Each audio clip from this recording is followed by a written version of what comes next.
Hi, ഫിൻബഡിയാണ്. ഇപ്പം നമ്മളെ ഒരു മിനിറ്റ് നമ്മളെ ലോണിന് സിബിൽ നോക്കി സിബിൽ സ്കോർ ഇല്ല, അല്ലെങ്കിൽ സിബിൽ സ്കോർ മോശമാണെന്നൊക്കെ പറയും. അപ്പോൾ എന്താണ് സിബിൽ നിങ്ങൾക്കറിയാം? സിബിൽ നോക്കുന്നത് സത്യം പറഞ്ഞാൽ ഒരു പ്രൈവറ്റ് ഏജൻസിയാണ് സംഭവം സിബിൽ നോക്കുന്നത് തന്നെ കേട്ടോ. ഈ സിബിൽ നോക്കിയിട്ട് അവർ നമുക്കൊരു സ്കോർ തരും, 700, 600, 800 എന്ന് വെച്ചിട്ട്. ഇതനുസരിച്ചിട്ടായിരിക്കും നമ്മുടെ റേറ്റ് ഓഫ് ഇൻട്രസ്റ്റ് ഫിക്സ് ചെയ്ത് വെച്ചിരിക്കുന്നത്. ഓക്കെ, മനസ്സിലായല്ലോ.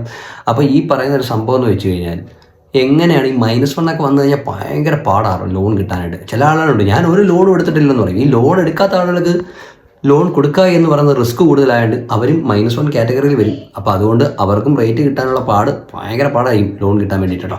അപ്പോൾ അതുകൊണ്ട് നമ്മൾ ചെറിയ ചെറിയ ഗോൾഡ് ലോണൊക്കെ വെച്ചിട്ട് നമുക്ക് സിബിൽ സ്കോർ കൂട്ടാൻ പറ്റും. അഥവാ ഈ പറയുന്ന കണക്ക് സിബിൽ നമ്മൾ പോലും അറിയാതെ നമ്മുടെ ചില ലോണുകൾ വന്നിട്ടുണ്ടെങ്കിൽ, നമ്മുടെ സ്കോർ കുറഞ്ഞിട്ടുണ്ടെങ്കിൽ, സിബിൽ തന്നെ നമുക്ക് സിബിൽ ID ക്രിയേറ്റ് ചെയ്തിട്ട് നമുക്ക് തന്നെ അത് ഡിസ്ട്രിബ്യൂട്ട് റേസ് ചെയ്തിട്ട് സിബിലിന് റേറ്റ് കൂട്ടാൻ അല്ലെങ്കിൽ സ്കോർ കൂട്ടാൻ നമുക്ക് പറ്റും. അത് നമ്മൾ പോലും അറിയാതെ ആയിരിക്കണം. നമ്മൾ അറിഞ്ഞു വെച്ചിട്ട് ലോൺ എടുത്തിട്ട് അടയ്ക്കാനായിട്ട് പറ്റത്തില്ല.